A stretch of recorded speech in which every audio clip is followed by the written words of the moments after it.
विद्यार्थी मित्रों केम छो। ओके तो सरस मजानो આપણે ચેપ્ટર નંબર 6 કમ્પ્લીટ કર્યું છે। આજથી આપણે નવું ચેપ્ટર સ્ટાર્ટ કરીએ છીએ। ઇનઓર્ગેનિક ની દિશામાં આલીએ છીએ। જેમ કે આપણે પહેલું બીજું ચેપ્ટર જોયું, ત્રીજું ચોથું ચેપ્ટર જોયું, ફિઝિકલ કેમિસ્ટ્રી રિલેટેડ ચેપ્ટર છે બરાબર।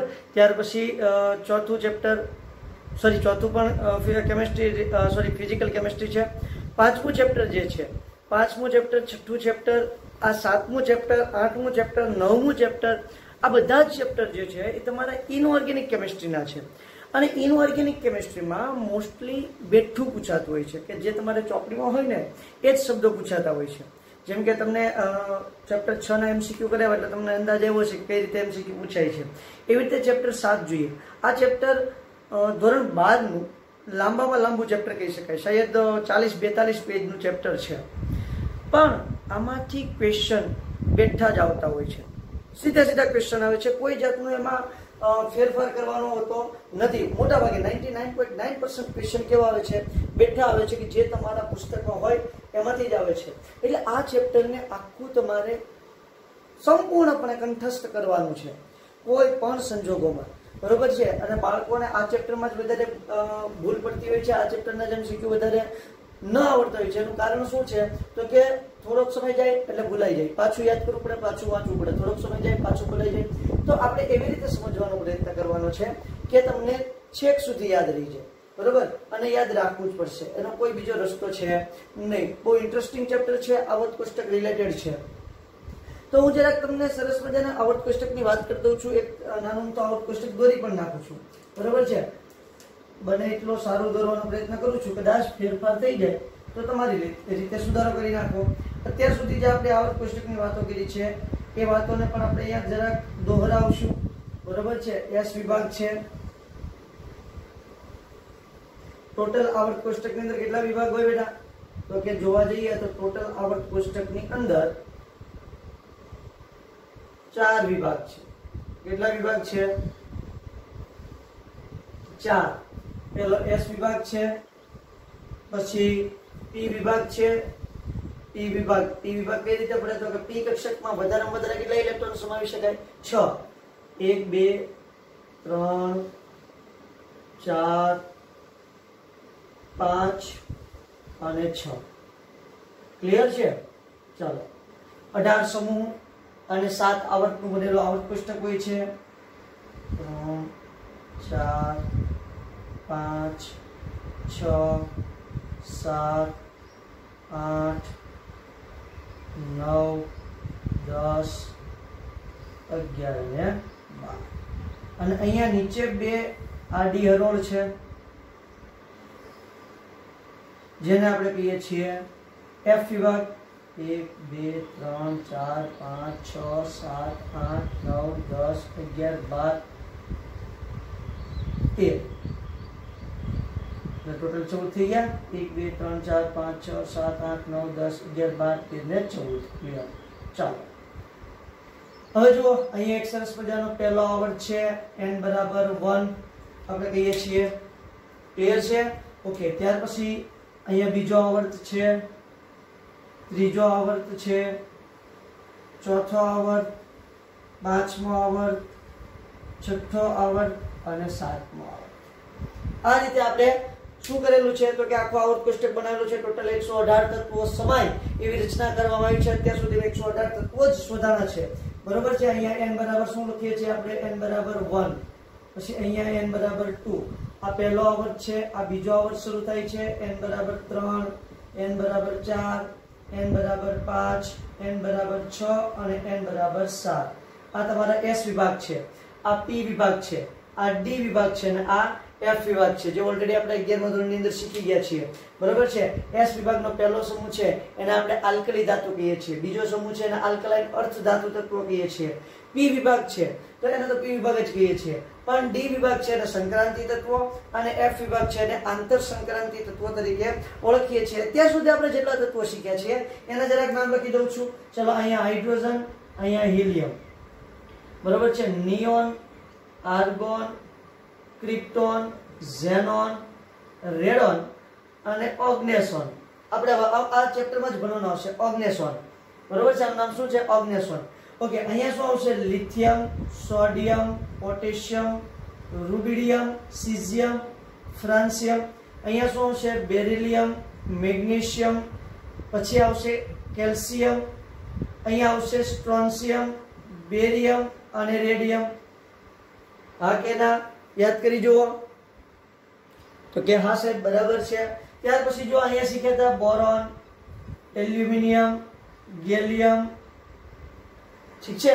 બોરોન, એલ્યુમિનિયમ, ગેલિયમ, પછી ઇન્ડિયમ, પછી થેલિયમ, પછી અહીંયા આવશે નિહોનિયમ, NH, નિહોનિયમ.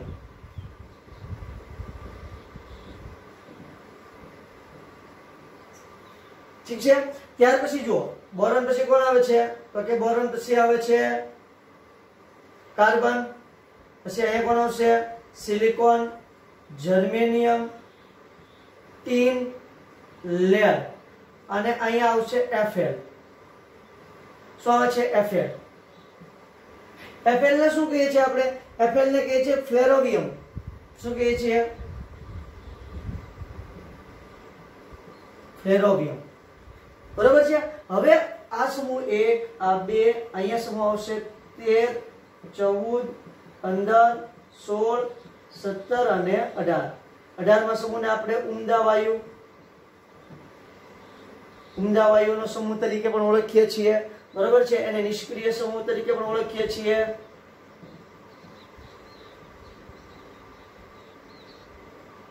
ઉમદા વાયુનો સમૂહ, નિષ્ક્રિય સમૂહ, એને શૂન્ય સમૂહ પણ કહેવાય.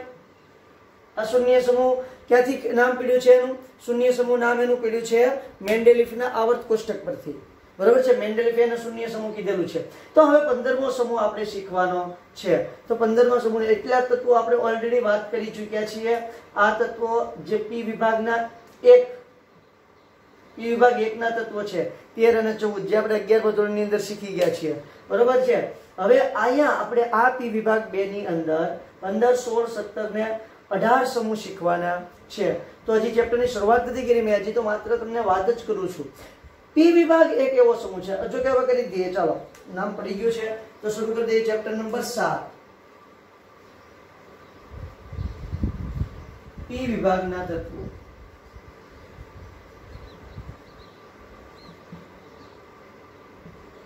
બરાબર? ચાલો, મસ્ત મજાનું ચેપ્ટર છે, બહુ ઇન્ટરેસ્ટિંગ છે. મેં તમને કીધું છે એવી રીતે આમાંથી સીધા જ ક્વેશ્ચન હોય છે. બસ તમારે માત્ર યાદ રાખવાનું હોય છે. અને આઈ એમ શ્યોર કે હું તમને સાહેબ બધું જ કરાવી દઈશ. લગભગ આ ચેપ્ટરમાં આવતું કોઈ વસ્તુ બાકી નહીં રહેવા દઈએ.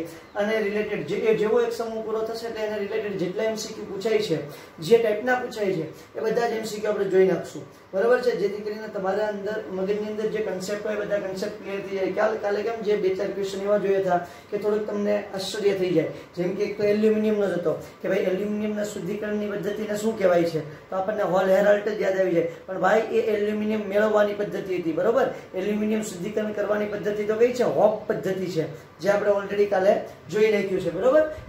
આમાં પણ એવા ઘણા બધા આશ્ચર્યચકિત કરી દેવા ક્વેશ્ચન આવવાના છે. એની આપણે જ્યારે આવતા જશે ત્યારે વાત કરતા જશું. તો મારે સરસ મજાના પી વિભાગના તત્વોની વાત કરવાની છે. પી વિભાગ આખા આવર્ત કોષ્ટકમાં સૌથી ઇન્ટરેસ્ટિંગ વિભાગ છે. એકદમ ઇન્ટરેસ્ટિંગ વિભાગ છે. બરોબર છે? શા માટે? તો કે પી વિભાગમાં ધાતુ, અધાતુ અને અર્ધધાતુઓ આવેલી છે. બરોબર છે? ધાતુ, અધાતુ અને અર્ધધાતુઓ પી વિભાગની અંદર આવેલી છે. બાકીના બધા જ વિભાગને તમે જોશો ને તો એની અંદર પ્યોર ધાતુ આવેલી છે. એસ વિભાગ જોઈ લ્યો, પછી ડી વિભાગ જોશો, એફ વિભાગ જોશો. આપણે એસ તો જોઈ લીધો છે, એમાં બધી ધાતુઓ છે. બરોબર?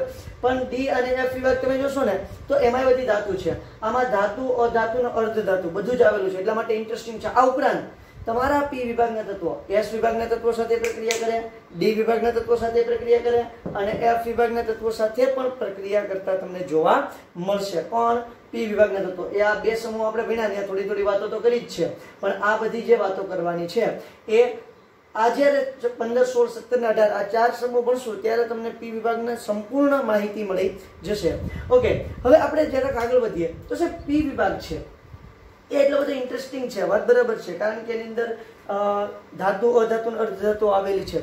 બીજું તમે જોવા જાવ ને તો એની અંદર ઉપરથી નીચે તરફ જેમ જાવ ને, પી વિભાગ આખામાં ઉપરથી નીચે તરફ તમે જાવ ને એમ ધાતુનું પ્રમાણ વધતું જાય છે, મતલબ ધાત્વીય ગુણધર્મ વધતો જાય છે. ચલો આવું કેમ થાય છે? તો એની માટે ઘણા બધા કારણો જવાબદાર છે. એક તો કારણ શું જવાબદાર છે? તો કે જો પહેલો આવર્ત તમે જોશો, પી વિભાગમાં પહેલો આવર્ત, ત્યારે એની અંદર ડી કક્ષક આવેલી હોતી નથી. પછી ત્રીજા આવર્તથી બીજા આવર્તમાં ડી કક્ષક આવેલી હોતી નથી. ત્રીજા આવર્તથી ડી કક્ષક દાખલ થશે. પછી આગળ જાશો, ચોથા, પાંચમા, છઠ્ઠા આવર્તની અંદર તમે જેમ જશો એમ એફ કક્ષક દાખલ થતી જશે, જેને કારણે એની અંદરની કક્ષાની અંદર ઇલેક્ટ્રોન વધારે ભરાવાની શરૂઆત થશે. મતલબ તમે જોશો આ કેન્દ્ર છે, બરોબર, આ પહેલી, બીજી, ત્રીજી, ચોથી, પાંચમી આ કક્ષા છે. તો અહીંયા માત્ર 1s જ હોય, અહીંયા 2s 2p હશે, 3s 3p 3d હશે, 4s 4p 4d 4f, બરોબર છે, 5s 5p 5d 5f 6s. હવે જેમ તમે નીચે તરફ જશો, બેટા ધ્યાન આપજો, જેમ નીચે તરફ જશો એમ અહીંયા આવશો ને એટલે પહેલા 4f કક્ષક ભરાશે. તો કેવી રીતે ભરાશે? 6s માં 2 ઇલેક્ટ્રોન ભરાઈ જાય, 6s માં 2 ઇલેક્ટ્રોન ભરાઈ જાય, પછી તમારા વધારાના ઇલેક્ટ્રોન 4f માં ભરાવા આવશે.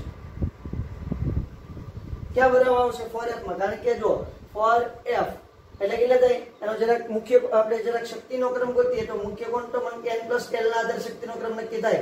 તો 4 + 3 બરાબર કેટલા થાય? 7. જ્યારે 6s માં શું થશે? 6 + 0 બરાબર શું થાય? 6. તો પહેલા કઈ ભરાશે?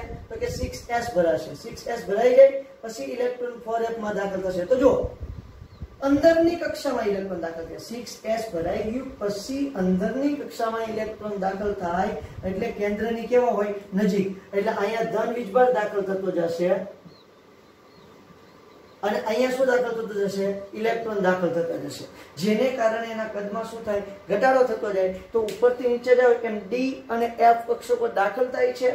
એટલે આ સમૂહની અંદર અધાતુય છે, અર્ધધાતુય છે અને ધાતુ પણ તમને જોવા મળે છે. આખી વાત ક્લિયર થાય છે બેટા? ઓકે, એ તો જેમ જેમ આપણે આગળ ભણતા જશું અને જોતા જશું એમ તમને વધારે ક્લિયર થતું જશે. અને એફ કક્ષકની કઈ રીતે ઇલેક્ટ્રોન રચના હોય છે એ પણ તમને ખ્યાલ જ આવશે અને તો હમણાં આપણે જોઈએ પણ છીએ. હવે વધારે વાતો નહીં કરતા સમૂહ 15 ના તત્વોની આપણે શરૂઆત જ કરી દઈએ છીએ. આપણે વાત કરવી છે સમૂહ 15 ના તત્વોની. સમૂહ 15 ની અંદર આવેલા જે તત્વો છે તો એમાં કોણ કોણ છે? તો કે સૌથી પહેલું છે નાઇટ્રોજન, પછી phosphorus, nitrogen, phosphorus, arsenic, antimony, bismuth. એટલા તો તમે જાણેલા છે. જૂના આવર્ત કોષ્ટકમાં તમે જોવા જશો એટલે 115મા નંબરનું જે તત્વ છે એનું સ્થાન કેવું હશે? ખાલી હશે. એનું સ્થાન કેવું હશે બેટા? ખાલી હશે. પણ અત્યારે તમારું એ સ્થાન ભરાઈ ગયું છે. અત્યારે એ તત્વ શોધાઈ ગયો છે MC નામનો. MC એટલે થશે મોસ્કોવિયમ.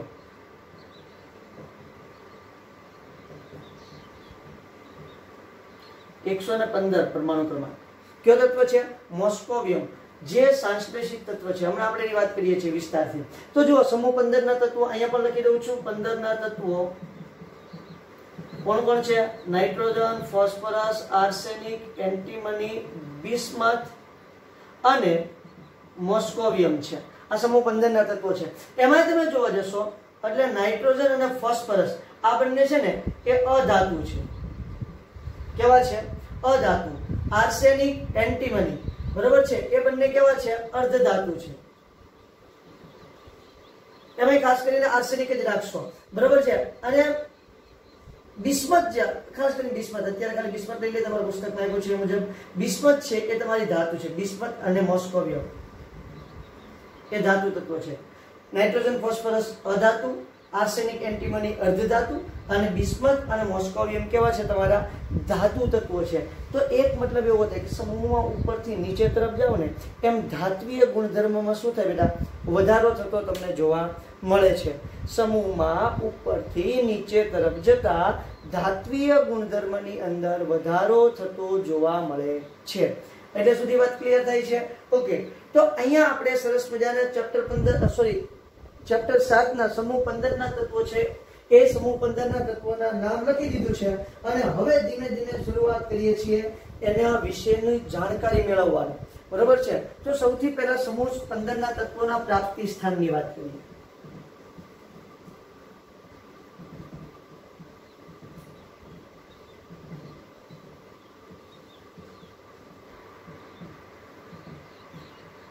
चलो समूह 15 ના તત્વોના પ્રાપ્તિ સ્થાન વન બાય વન જોતા જઈએ, બરોબર। નાઇટ્રોજન ના પ્રાપ્તિ સ્થાનની પહેલા વાત કરીએ તો સમૂહ 15 ના તત્વોનું નાઇટ્રોજન તત્વ જે છે, નાઇટ્રોજન તો ભાઈ અત્ર તત્ર સર્વત્ર વાતાવરણમાં 78% મળી આવે છે।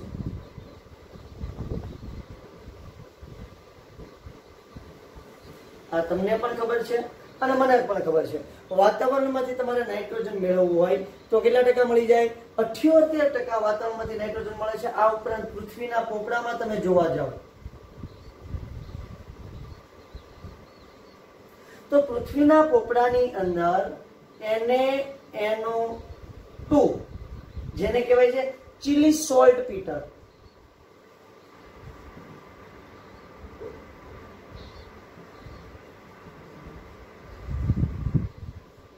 બરોબર, સોરી NaNO3 છે, સોરી ભાઈ। પછી આવશે KNO3 જેને કહેવાય છે ઇન્ડિયન સોલ્ટ પીટર,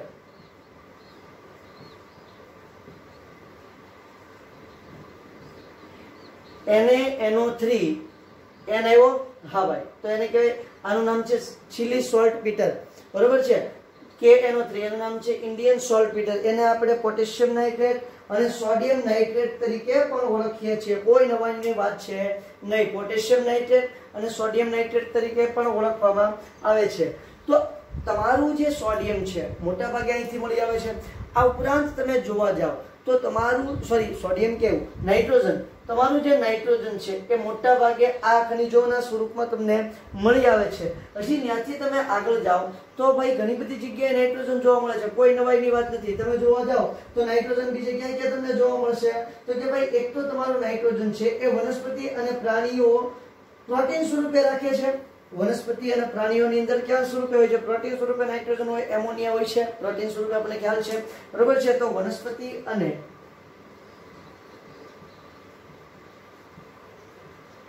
પ્રાણીઓમાં પ્રોટીન સ્વરૂપે હોય છે।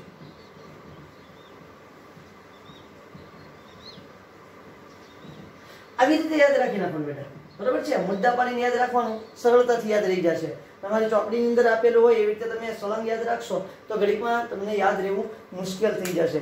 તો આ તમારું સરસ મજાનું નાઇટ્રોજન છે। જો કે પ્રાપ્તિ સ્થાન ક્યારેય પૂછાતા નથી કે નાઇટ્રોજન ક્યાંથી મળે છે, એવું પૂછાતું નથી, પણ આવું પૂછાય છે કે ભાઈ ચિલી સોલ્ટ પીટર અને ઇન્ડિયન સોલ્ટ પીટર એનું અણુસૂત્ર જણાવો તો આપણને ખબર હોવી જોઈએ કે આ પ્રમાણેનું અણુસૂત્ર હોય છે।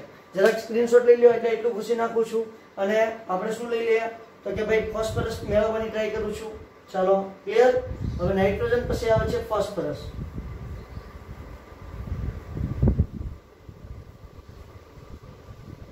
ફોસ્ફરસ જે છે આ ફોસ્ફરસ તમને મોટા ભાગે એપેટાઇટ ખનિજના સ્વરૂપમાં મળે છે। ફોસ્ફરસ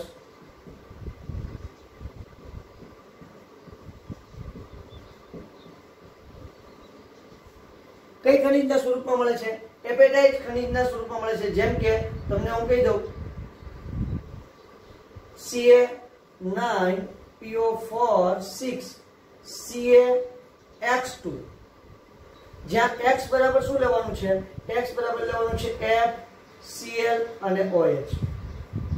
આ એપેટાઇટ કહેવાય। કઈ ખનિજ કહેવાય? એપેટાઇટ ખનિજ કહેવાય। Ca9PO4 6 CaX2 એટલે એ તમારી કઈ ખનિજ થઈ ગઈ? એપેટાઇટ। ક્લોર એપેટાઇટ, ફ્લોર એપેટાઇટ, એ રીતે આપણે બનાવી દઈએ છીએ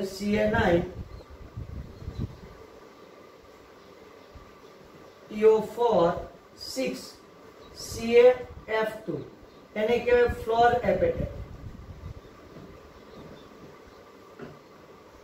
બરોબર છે। પછી પાછું Ca9PO4 6 CaCl2 એને કહેવાય ક્લોર એપેટાઇટ,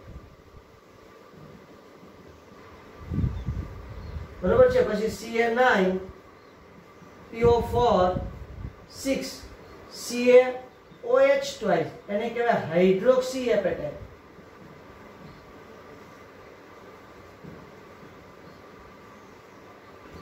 આ ઉપરાંત તમે જોવા જાવ તો વાળ અને હાડકાના બંધારણમાં હોય,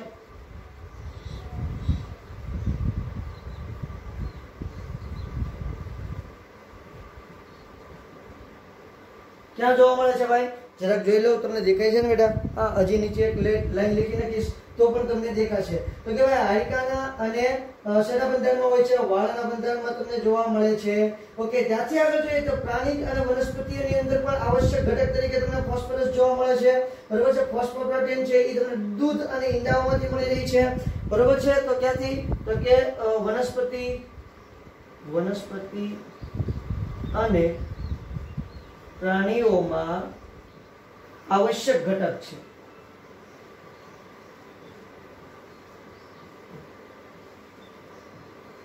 ત્યાંથી આગળ જોઈએ ફોસ્ફોપ્રોટીન.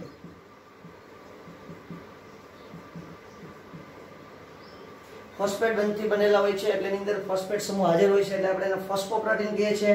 દૂધ અને ઈંડામાં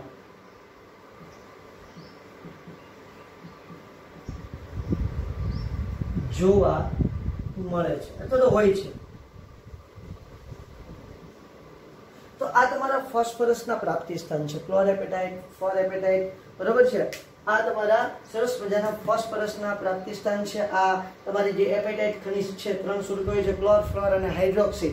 એની પણ ના વાત કરી છે. વાળની અંદર, હાડકાની અંદર ફોસ્ફરસ હોય છે. વનસ્પતિ અને પ્રાણીની અંદર તમને ફોસ્ફરસ છે આવશ્યક ઘટક છે. આપણે ફોસ્ફેટયુક્ત ખાતર વનસ્પતિની અંદર નાખીએ છીએ કારણ કે એની અંદર ફોસ્ફરસની જરૂર પડે છે. ફોસ્ફોપ્રોટીન છે એ દૂધ અને ઈંડામાં જોવા મળે છે. ત્યાંથી આગળ વધીએ તો ભાઈ તમારી જે બાકીની ખનિજ છે આર્સેનિક, એન્ટીમની અને બિસ્મથ. આ આર્સેનિક, એન્ટીમની અને બિસ્મથ સલ્ફાઇડ ખનિજ સ્વરૂપે મળી આવે છે.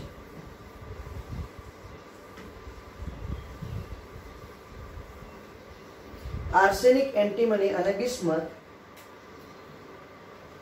આર્સેનિક, એન્ટીમની અને બિસ્મથ સલ્ફાઇડ ખનિજ સ્વરૂપે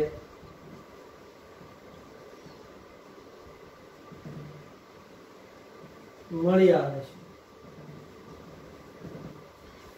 આર્સેનિક, એન્ટીમની અને બિસ્મથ છે એ તમને કેવા ખનિજ સ્વરૂપે મળી આવે છે બેટા? તો કે સલ્ફાઇડ ખનિજ સ્વરૂપે મળી આવે છે. ત્યાંથી આગળ વધીએ તો હવે આવે છે મોસ્કોવિયમ. મોસ્કોવિયમ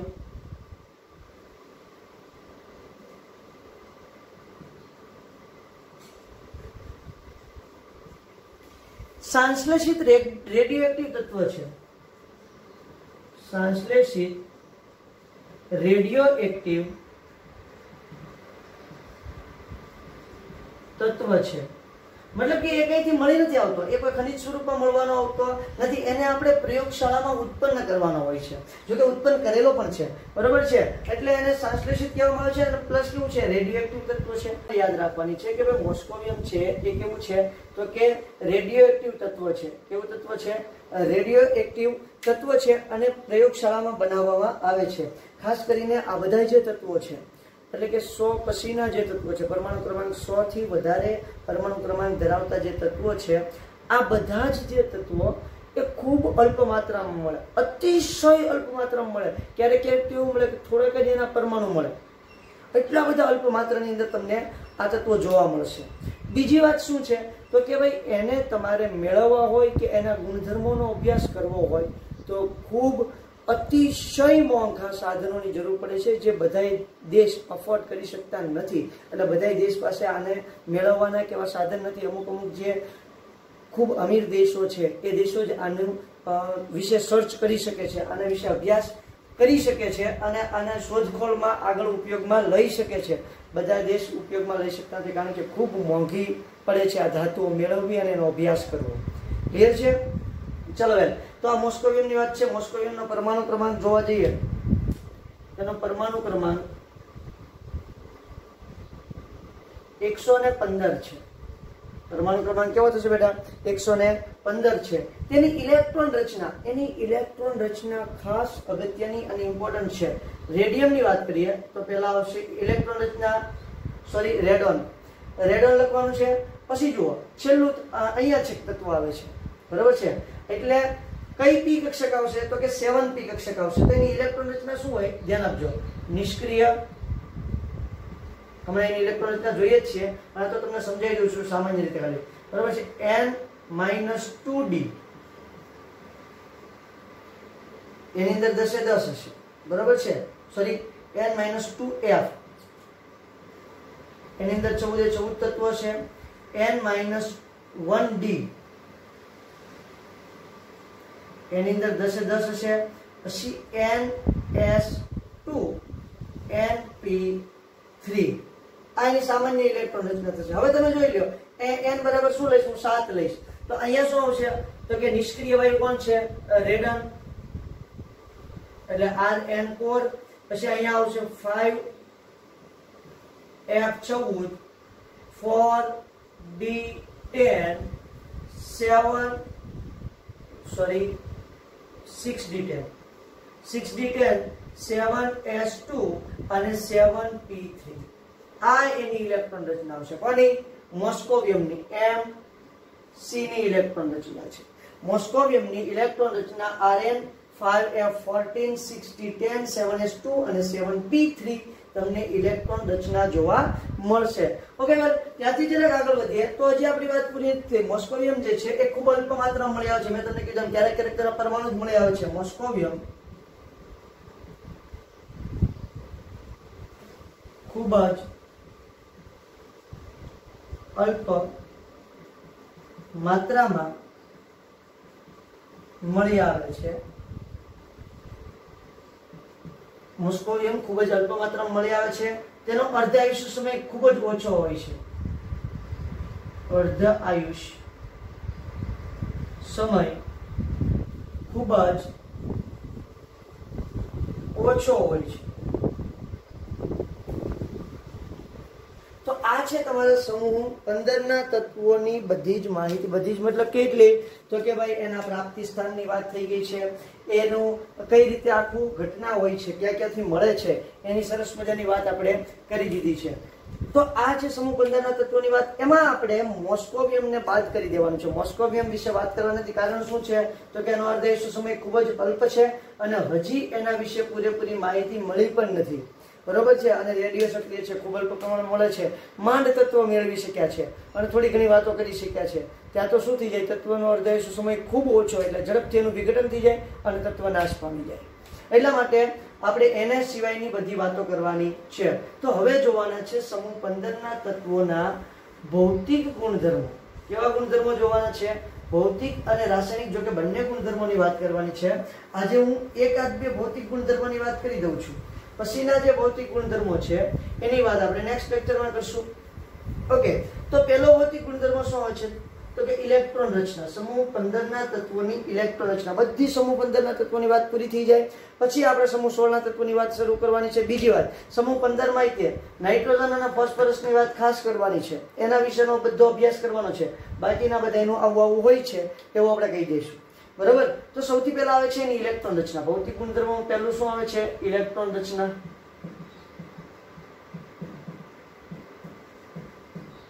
તો કે તમારા સમૂહ 15 ના તત્વો જે છે એની ઇલેક્ટ્રોન રચના શું થશે? તો કે ભાઈ રેડોન તો નહીં, નિષ્ક્રિય વાયુ લખી નાખું છું, કોઈને વાંધો જ ના આવે. ચાલો, નિષ્ક્રિય વાયુ ઓર કરી દીધું. ઓકે, આ બધાની વાત આપણે અંદર જે ભરાયેલી હોય એની વાત નથી કરવાની. અહીંયા ખાલી ns2 np3 કરવાનું છે. આ એની ઇલેક્ટ્રોન રચના છે. આ માત્ર p વિભાગના તત્વોની ઇલેક્ટ્રોન રચનાની વાત કરું છું બેટા, બીજા કોઈની વાત કરતો નથી. એમાં એક હિલિયમ અપવાદ છે જેની ઇલેક્ટ્રોન રચના 1s2 છે. હિલિયમ શું છે? અપવાદ. હિલિયમ અપવાદ છે, બરોબર છે. અને હોય જ, હિલિયમ અપવાદ હોવાનો જ છે, કારણ કે આ બધો સાધુ સંતોનો સમૂહ છે. કોનો સમૂહ છે? સરસ મજાનો સાધુ સંતોનો સમૂહ છે. તો સાધુ સંતોમાં અપવાદ હોય, આપણને ખબર છે કોણ કોણ હોય છે.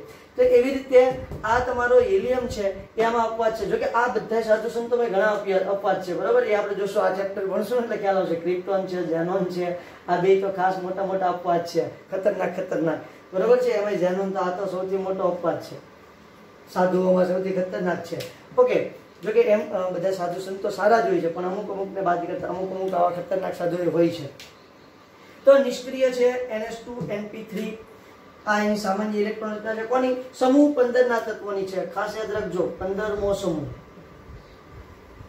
આખા પી વિભાગની વાત કરી નથી. આખા પી વિભાગની તો શું થાય? NS2NP126 આ રીતે આપણે લખીએ છીએ, બરોબર છે. આ નિષ્ક્રિય NS2NP126 આ પી વિભાગની વાત છે. એમાંય તમારો હિલિયમ છે એ તો અપવાદ એઝ યુઝ્યુઅલ યથાવત છે, એને કઈ શાળા કરવાના થતા નથી. ક્લિયર છે? ચાલો, તો આ ઇલેક્ટ્રોન રચનાની મસ્ત મજાની વાત થઈ ગઈ છે. હવે ત્યાંથી થોડાક આગળ વધીએ તો આ ઇલેક્ટ્રોન રચના જ્યારે ભણતા હોઈએ ત્યારે ઇલેક્ટ્રોન રચના ભણતા આપણને સરસ મજાનો બીજો પણ એક ખ્યાલ આવે છે. શું ખ્યાલ આવે છે સાહેબ તમને?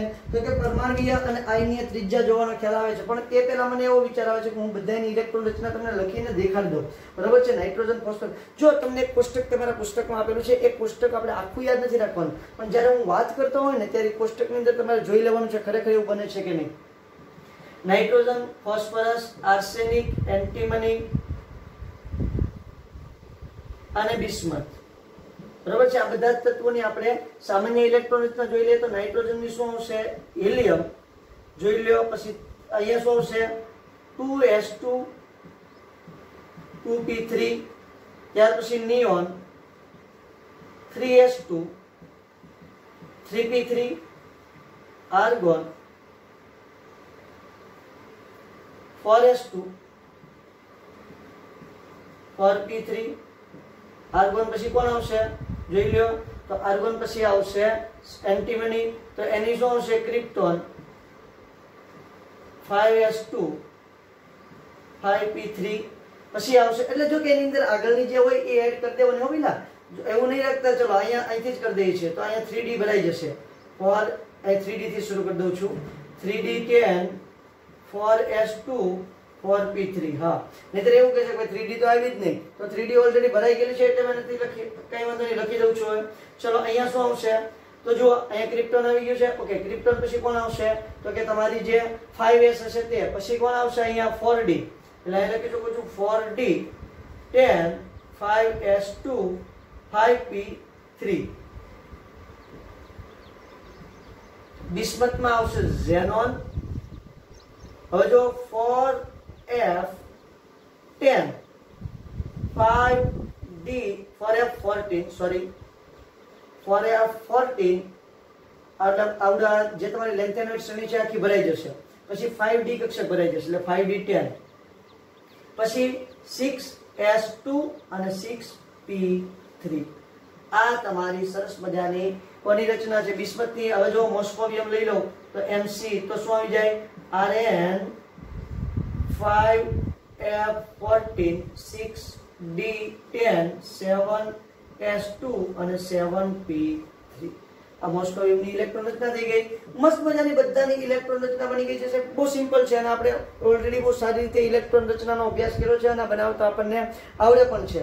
હવે કામ કરીએ છીએ એના પ્રાપ્તિ સ્થાન એને જે આયનીય ત્રિજ્યા, પરમાણુય ત્રિજ્યા છે, બાકીના જે ભૌતિક ગુણધર્મો છે અને રાસાયણિક ગુણધર્મો છે એ આપણે નેક્સ્ટ લેક્ચરની અંદર લઈશું. પણ ત્યાં સુધીમાં તમને એટલી વસ્તુ જેનો સામાન્ય ખ્યાલ છે એ ખબર હોવી જોઈએ. ક્લિયર છે? એના પ્રાપ્તિ સ્થાન ખાસ યાદ રાખવાના છે, એની ઇલેક્ટ્રોન રચના મસ્ત મજાની યાદ રાખી લેવાની છે.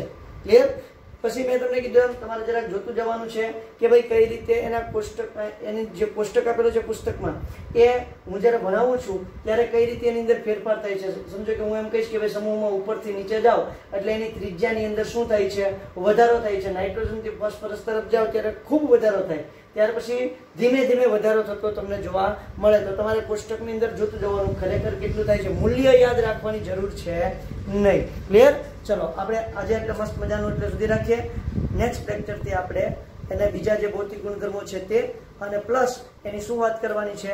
તો કે રાસાયણિક ગુણધર્મોની મસ્ત મજાની વાત કરવાની છે. Thank you.